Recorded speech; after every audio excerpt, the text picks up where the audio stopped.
Hey guys, what's up? So on this video, I'm going to talk about AI bubble. Now, unlike most people who are giving their opinions on this topic, I have actual money riding on this AI bubble. Okay. So here is my portfolio. You can take a look, and this is close to $1.8 million.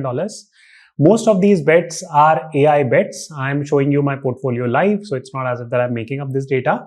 I have more portfolios. This is one of my portfolios, and almost on all my portfolios, I am primarily AI driven. Okay, so most of the bets that I have picked are AI driven bets. For example, on this, if you check my positions, it's like AMD, Accenture. I have sold like call options, put options, etc., etc.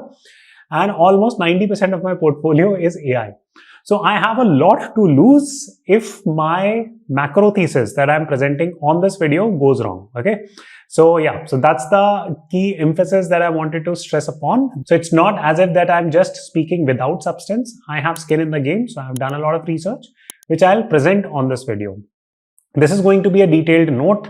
This is an important video for you to watch. Most of you will not be able to make it till the end. Some of you would get bored and will leave the video midway. Don't do that, because AI is the most important theme going on right now. Whether or not you are betting on AI stocks or not betting on AI stocks, this video still impacts your portfolio. Because imagine a scenario that AI bubble is there and the bubble goes under and it pops, and what would happen to the world economy? Well, it will come crashing with it.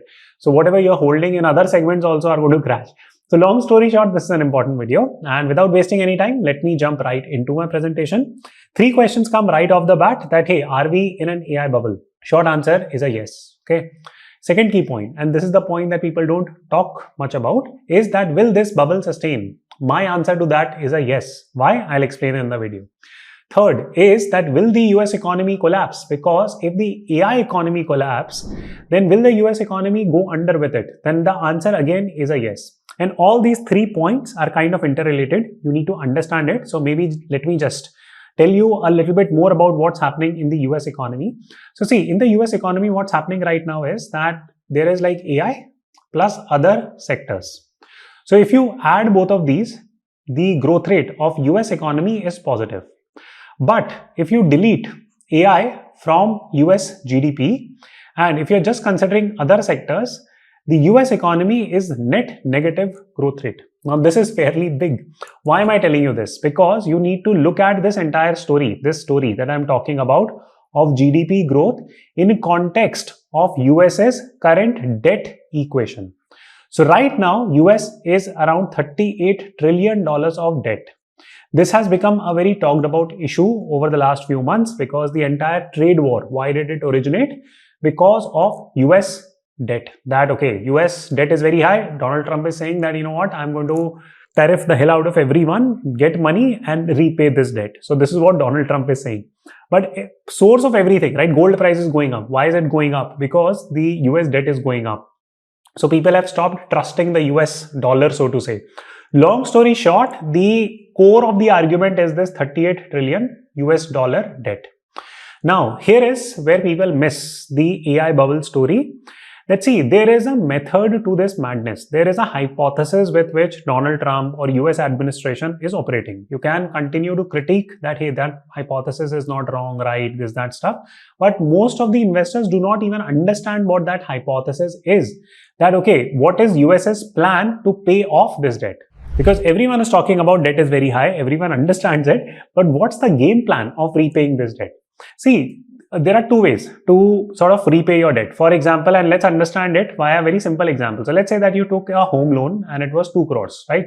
Your salary when you took this home loan, or the EMI nikal ke aata hai, let's maan ke chalo, right? I mean, you know, whatever, like 3 lakhs a month, right? So this is the home loan EMI that you're supposed to pay, okay?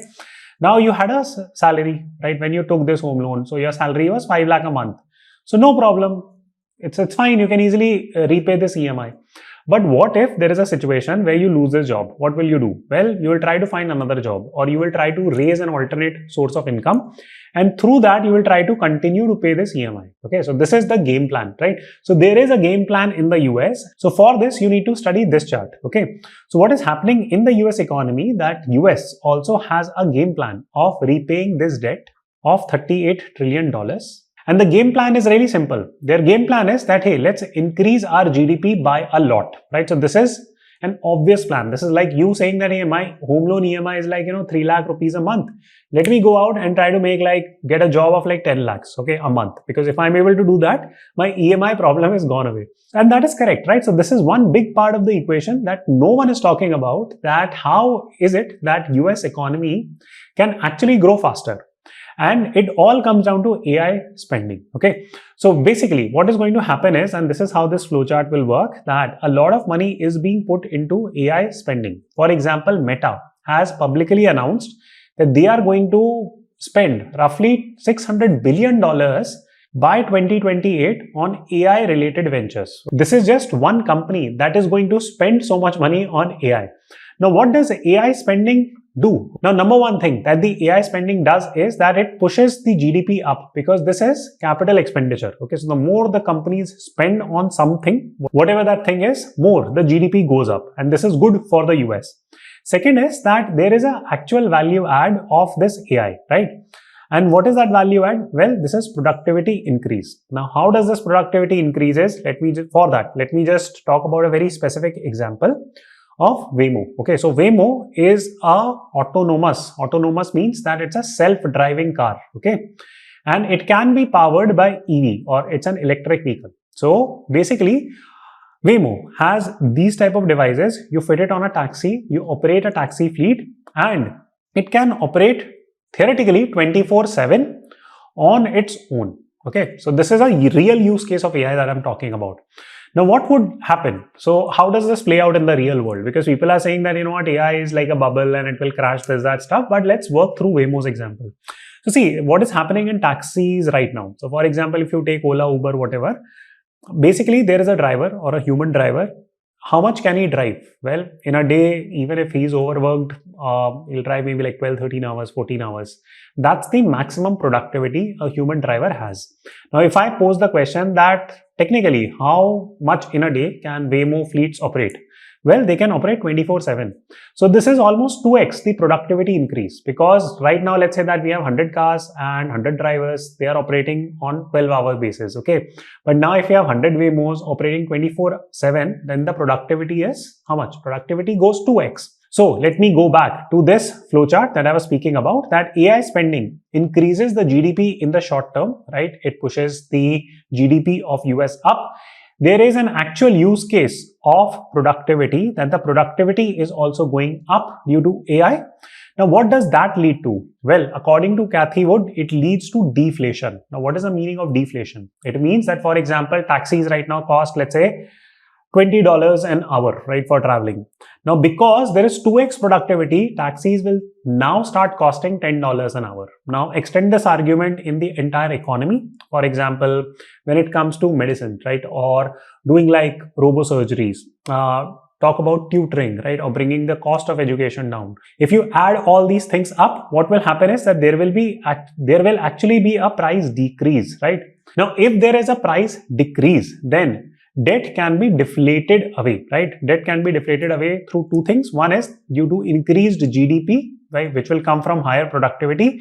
And second is that due to deflation in the world, right? So as a result, this $38 trillion of debt, which looks very, very high right now, according to the US government, they can bring it down by focusing on AI spending. So a natural question comes now that you are talking about AI spending, but what about like other sectors? For example, if we start focusing on, let's say, healthcare, or if we start focusing on FMCG, why can't we focus on those segments, or the government focuses on those segments and generate enough GDP growth to do exactly what you just taught us? Well, it can't be done, because what happens is that there is innovation curve, right? And this is what a hockey stick innovation looks like. That, for example, if you look at the last hockey stick innovation or adoption, it was of internet. That till the year 2000, nothing happened on the internet, right? I mean, honestly, there were not many applications. But suddenly now, in the next 20-25 odd years, the penetration of internet went up. Almost there would be no one on earth who would not have heard of internet, okay? Or might not be using internet-driven products. Just for estimate, almost 3.6 billion people on earth use Meta or Facebook's product daily, okay? That's their DAO, daily average users, okay? 3.6 billion people on earth, right? Almost half the world's population. So internet exhibited something called as hockey stick. Okay. Now currently we have like healthcare, we have like FMCG, we have like retail or whatever. Basically, these are like, slow moving industries. Their adoption goes up like this, like linearly. But when it comes to AI, right? AI's adoption curve might again be like this. So long story short, AI tech is the only hope that can bring down debt levels structurally, because right now it is the only industry that can ubiquitously, right? Which means that it can impact all other industries by a lot. It can increase real productivity, and it can create real sustainable productivity enhancement in the world to actually do real value add, right? So this is the reason why AI looks like the only hope right now, or the only game in town, right? And this is not just my opinion. Actually, where money flows is something that we as investors should track. And a lot of money is flowing into the AI race. For example, here is the total spent by US and China on AI, right? Year-wise. So 2016, if you take a look, it was only 19 billion. Okay. In the next 10 years, it has almost gone 10x. And this is just yearly spend, right? I mean, you have to take the cumulative spend, right? So it comes out to be a lot. Again, same is the case here, that from 12, it has gone to like 98. So a lot of money is being spent on AI. Now, natural question comes that, you know what, maybe like they are throwing money on some random crap. Okay. Both US and China have gone mad. They are throwing money on like stupid things. And this will lead to another 2008 like bubble, okay, where real estate was pushed so much and it tanked, right? So can something like that also happen on AI? Short answer is a yes. Of course, that's a possibility that AI might get crushed and a lot of companies will go under. So here you need to understand the structure of AI, okay? So here what is happening is that there are two types of AI companies, right? One, we could term them as foundational tech. So these are companies like TSMC, you have ASML, you have chip makers like NVIDIA, AMD, Intel. For example, when you are using Google right now, what are you doing? You are using the entire Google suite, right? You are using the entire Microsoft suite, right? When it comes to software. So what are they selling you? They are selling you an entire stack. Similarly, when Meta, what type of things Meta is spending money on? Well, foundational tech, data centers. They control the entire spectrum of things there, right? This is foundational tech, LLM companies, all that. On this, there are a lot of AI-based plays that are getting built. Now, if you are going and owning these companies like NVIDIA, AMD, Palantir, all these companies, these foundational tech companies, they are not going to go to zero. Why? Because they are already too big to fail. Okay, and too big to fail means that the government is backing them up. More specifically, which government? US and China government. Natural question comes, and I had shown you the previous chart that, hey, okay, almost 10x spending happening in the last 10 years on AI. Why is it that US and China are spending so much money via these foundational tech companies? So let me give you a couple of examples. For example, there is a company in the US, it is called as Intel. Okay. Now, it is almost unprecedented in recent history that the US government went and invested in a private company called as Intel. But US government did it. Okay. Now, in China, there is a company called as DeepSeek, right? DeepSeek and Huawei, right? Now, if you go and try to buy DeepSeek or Huawei as investments, let's say that you like Chinese tech, you want to invest in these companies, can you actually go and buy like DeepSeek and Huawei share? The short answer is no. These are privately held companies. Yes, that's only half the story. But who is supporting these private companies? Well, the Chinese government. So right now what is happening is that US and China are fighting an AI war. Natural question comes that, okay, why are they fighting this AI war? Well, in order to control this foundational tech. Because if going forward, let's fast forward 10-15 years, right now you have like foundational tech, which would be companies like, let's say, Google, Microsoft, Amazon, all these companies. Now, some similar kind of techs or stacks will be built by other set of companies. Maybe like NVIDIA will build it, Meta will build it, or maybe Huawei or DeepSeek will build it. Now, what's the advantage of US government and China government to try to control this stack? Well, they get to export their infrastructure. For example, in Africa, China has given so much debt to the African continent, right? So many countries have borrowed money from China.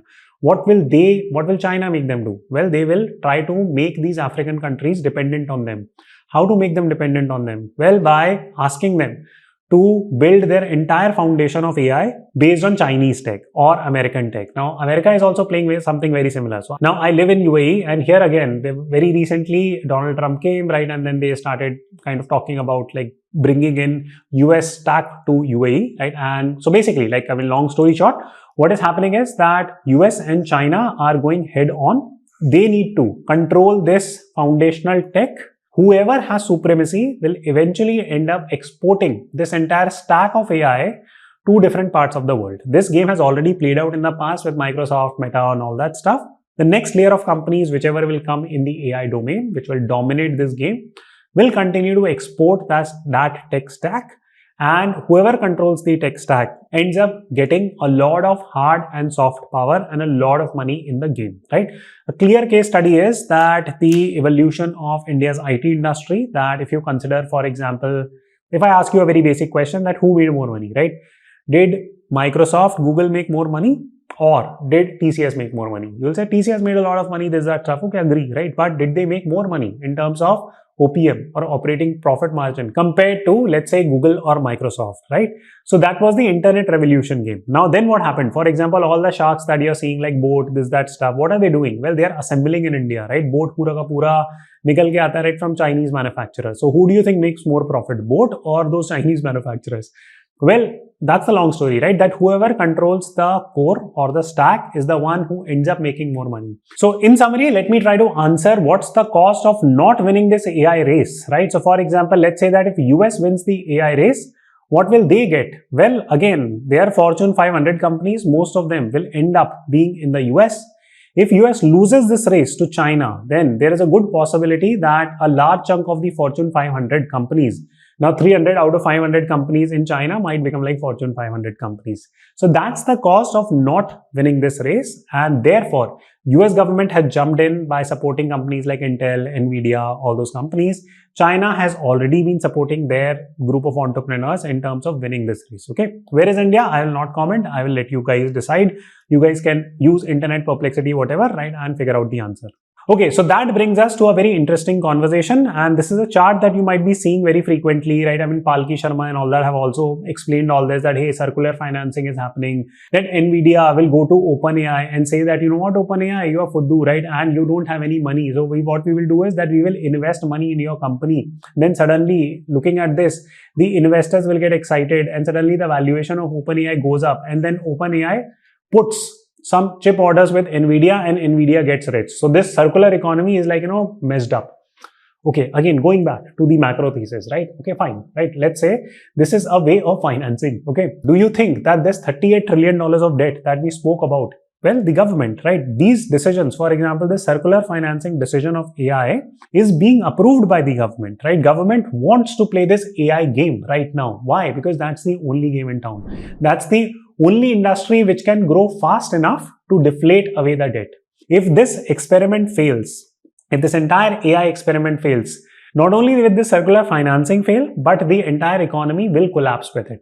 Now, there comes a very interesting conversation that why are you saying that entire economy will collapse? See guys, what is required in an economy? Well, the simple or the magic word there is growth. Okay. Now, what fuels growth and how is growth accomplished? Well, growth is accomplished on debt. Okay. Now, what is the meaning of debt? Debt means that, hey, give me like $100 today and I will return $120 tomorrow. Debt is a one big Ponzi scheme, nothing else. Okay. Now, this Ponzi scheme has been going on for decades. There is nothing new here. Entire Sahara scam was a Ponzi scheme. Why? Because the market in which they were, that was the Ponzi scheme market. Now, this game only sustains when the actual value of things in which this money or debt is going can actually create actual value which can support or justify taking more and more money, right? Which brings us to a very simple concept of earnings, right? Earnings growth rate, right? And here, what is the meaning of earnings growth rate? So, for example, if you go and type out that, hey, at what rate earnings of Google has been growing, you will easily reach an answer that Google has been growing in terms of its earnings, right? Earnings means profits, okay, not revenues. So Google has been growing at a CAGR between 18 to 20% in dollar terms for the last 20 years, okay? Which means that Google is almost doubling in size for the last 20 years consistently every 3.5 years. Now, this is a very healthy growth rate. Now, over the course of its lifespan, Google has done a lot of circular financing. They have raised a lot of money. A lot of VC investors have come. It has raised a lot of debt money. But the point is that the company is actually growing at a justifiable pace. Now, many people right now are bothering that, you know what, Nvidia is going to go under. It's a $4.5 trillion company. And how big can it get? Well, I don't know how big it can get. But long story short there is that right now, at least it is justifying its growth rate. It is growing at 50% CAGR. Will this growth rate slow down? 100% yes. But its PE ratio right now is at 55. Okay. And do you know what is Zomato's PE ratio? Zomato's PE ratio is 1350 right now. Okay. So you make an assessment whether an AI company is going to grow faster or whether a consumer company that is domestically driven is going to grow faster. So then comes a natural question that, okay, fine, you spoke about that Nvidia has a PE of like 55. It doesn't look that much. It's 4.5 trillions. But see, it's spending its money. For example, Meta plans to spend $600 billion. Okay. And it might not see enough revenues for the next 5-10 years. And during that phase, it will go bankrupt. Right? जैसे startups में होता है कि for example Byju's, right? Now Byju's at one point in time used to be valued at roughly $22 billion. Now what is the value now? I don't know. I don't think more than $1 billion also. So it's 95% value got eroded. Why? Because they were generating revenues, but the revenue generation was here, but the expenses were here. Okay. Now this is exactly what is happening with Meta also. Meta stock fell by 16-17%. I bought it a lot. People in my community bought it a lot. In case you guys are interested, where am I giving all these calls? You can check the links in the description comment box. I teach everything fundamentally. You'll have a lot of confidence in terms of building out your portfolio. I'm building a high growth portfolio. In case you guys are interested, you can check out my journey. Okay. And 2 portfolios that I've started, they beat like 99.99% funds out there. They are doing exceptionally well. My students are very happy. So definitely do check out the links in the description comment box. So, okay, back to topic. See, here, the interesting point is that the point that has been made that, hey, Nvidia is, let's say, expensing at 5x right now. And revenue maybe, let's say, like, आगे चल के x ही रह जाता है. So there is a huge deficit. But see guys, what's happening is that Nvidia is already a cash positive company. They already have a lot of cash reserves. Same applies to Google. Same applies to Meta. Same applies to a bunch of different companies. On top of that, they are being backed by the US government. Okay. This is point number 2 that, okay, if more money is required, then what do you think the US government will do? Well, US government will take like additional $2 trillion of debt, increase its debt from 38 trillion to let's say 40 trillion and throw this $2 trillion of additional money onto what? Onto AI. Why will it do it? Because AI now has become too big to fail. And it's like 2008 bank in a way that a lot of banks did stupid shit, right, in 2008. But majority of them are still surviving and are thriving, not just surviving, but thriving, okay? Despite outright fraud, despite banking not being an industry that can impact almost everything else, right? In the sense that, for example, AI can transform other businesses. Banking can just simply support other businesses, right? So there is a huge difference between the two. So, okay, so 3 points that, okay, AI spending, yes, it's high right now. And the projections show that by 2034, the AI revenues are going to outstrip AI spending. So this is when the cash flows become positive. But till then, till this phase, right, from 2026 till now, can it sustain? The short answer is a yes, because the balance sheet of these companies, Nvidia, Meta, all this is very, very strong. Second, US government has started to back these companies. Can they survive in this game for the next 10 years? My assessment is a strong yes. Okay, so they can definitely do it. Now, this is my take. You guys can believe whatever you want to believe. Here is a very quick note also that in fact, there's a tweet that I did, and this was a tweet that, hey, Meta anticipates to spend $100 billion next year itself. Just for context, India's central government spending on scientific research is only $8 billion. This is like, whatever, like 12 times less compared to just one company. Okay, so this is huge, right? The US tech companies have massive, crazy spending power. This is a note that I've taken directly from Meta's website. You'll see that we are investing $600 billion in American infrastructure. This is from Meta website. You can go and check it out. Okay, so they do plan on investing crazy ton of money, right? Starting with $100 billion next year, 2026. And then in 2027, 2028, they plan on investing another $500 billion here. Okay. So this is important for you to understand that a lot of money is being thrown at these companies. How will they do it? That's an interesting conversation. I believe that the interest rates in the US are going to be brought down.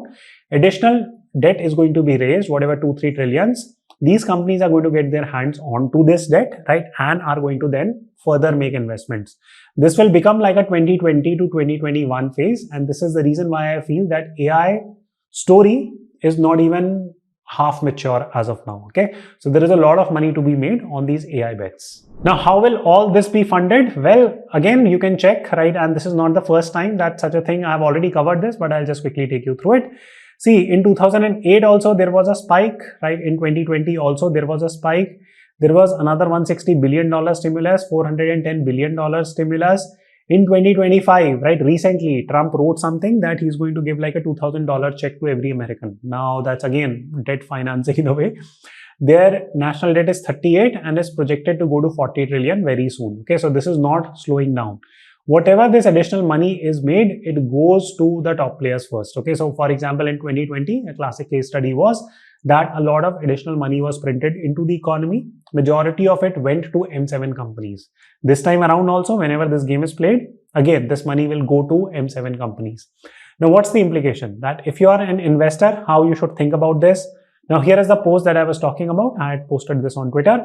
So there are 5 key points that I will talk about. Number 1 point is that, see, there will be a series of inflation cycle. A classic case study is between 2020 and 2021 that inflation in the US went up dramatically. Okay, so it went up very, very fast. This also means that there will be an asset price appreciation. Stocks, Bitcoin, everything will go up. Okay, so these type of inflation cycles happen whenever these type of things happen. Okay, so I don't know when exactly will this happen, but the plan is already out there. Even with an interest rate cut, the inflation is likely to go up. Right now, inflation is very low. For example, if you read Donald Trump's tweet, he has said something very interesting here that with almost no inflation, why is he stressing on the word no inflation? Well, because what he plans to do is that he plans to bring the interest rate down now. Okay. Now, whenever that happens, inflation will go up. So, ठीक है, अभी तो zero inflation है ना, ठीक है, 1-2% हो भी जाएगा, so what's the big deal? So, this is what he is going to say. But for investors, what this means is that tech stocks are going to go up. Okay. So, this is one. Second is that US debt will be deflated away in the long term, as I had explained on the early part of the video. Number 3, when this happens is that people will chase high growth assets. Whenever the inflation is up, for example, between 2020 and 2021, people ended up chasing growth stocks very aggressively, Bitcoin very aggressively. Something exactly similar is going to play out. Okay. Number 4, value will flow to stack players. I had explained this point earlier in the presentation that if you control the entire tech stack, you will command a lot of value. So again, if you can hold Meta, Amazon, all these type of companies, it's good. Okay. Value will flow to players who can access lower cost of credit. This is very, very important point. Normal retail investors don't get it. They just believe that, fundamentally अपने आप सब कुछ हो जाता है. No, basically होता क्या है कि, see, more and more debt means, for example, if US goes from 38 trillion to 40 trillion dollars of debt, what's the magic? Well, $2 trillion of free money is floating. Who will get it? Like people like Adani's, Ambani's, all that stuff in India, right? And here you have like these type of companies. But the difference between American corporations and Indian corporation is that American corporations actually export to the world, right? So Meta products, Google, all that stuff, they can use money to grow their company really fast, right? In the sense, for example, their product, right? Meta, if it launches like, let's say, VR headsets or whatever, right? Now that's an entirely new product line that they have launched for the entire world. Now that's magic, right? But if Adani gets like equal amount of money in India, what will he do? He'll go buy like 3-4 more airports, right? It's not as if that it's like some magical compounding that will happen on revenues. So long story short, these tech companies are going to do exceptionally well. I continue to retain my bets. Having said this, right, there is an important point I want to leave you with is about risk management, right? What am I doing with NVIDIA and friends? See, and for this, let me just take you to the charts, right? It will make probably more sense. Now here is NVIDIA and I will show you, like for example, I had bought NVIDIA more on 7th and all these announcements are made on my community. In case you guys are keen, you can definitely check out links in the comment and description box. If I show you on my portfolio, I have almost 237 stocks of NVIDIA on one of my portfolio. I have more, but I'm just helping you illustrate. See, I have approximately 4% allocation on NVIDIA, right, on my entire portfolio. I do plan on pumping it up, right? I have bought it at a very good level. I'm sitting on a profit of 62, 63%. Now, what needs to be done here is that I need to protect my positions, right? So what is the meaning of protecting my position? See, Nvidia is falling from this. Okay, so one way of protecting your position is to buy put options. Now, how to deal with options, some classes around that. I anyways do all this stuff. I teach options from an insurance point of view. So there are strategies to kind of hedge your portfolio. So what I would typically do is that, see, I will buy like a put option which is 10% out of the money, right? So for example, I can afford to have a fall on Nvidia up until, let's say, 170, 165. So I will buy put options that start from here, right? This case strike price will be somewhere around, like, let's say 160, 165. Below that, I'll be protected. Now, how exactly options work is not something that I'll get into on this video. In case you guys are keen, I will help you understand. But long story short, it's not as if that you increase like positions on your AI stock without hedging your portfolio. So understanding how to hedge your portfolio is equally important now. You will see opportunities to grab companies like Nvidia. For example, here you will see that Nvidia had taken a big fall and then I went and bought more Nvidia, right? So, and here you can see that this was the closing on 7th of November. So I had bought or added new positions on Nvidia when it had fallen by 11-12%. Okay. So it's very, very important. I do believe that Nvidia will continue to dance around like this, right? And it will go in this channel and maybe there will be a breakdown. So for preventing this breakdown is where you need to buy some put options, right? And how exactly you do that, all that I cover on my teaching, right? On my courses, etc. In case you guys are keen, you can check out. I hope that you enjoyed this video. It gave you a sense why this AI race is only going to heat up with time, and accordingly, it gave you a sense on when to build positions a little bit, right? So whenever you find these high quality companies at some dip, keep on aggregating a little bit. When your positions get bigger, right, then you use options to hedge it or cash positions to hedge it. Thank you so much for watching, and I'll see you soon.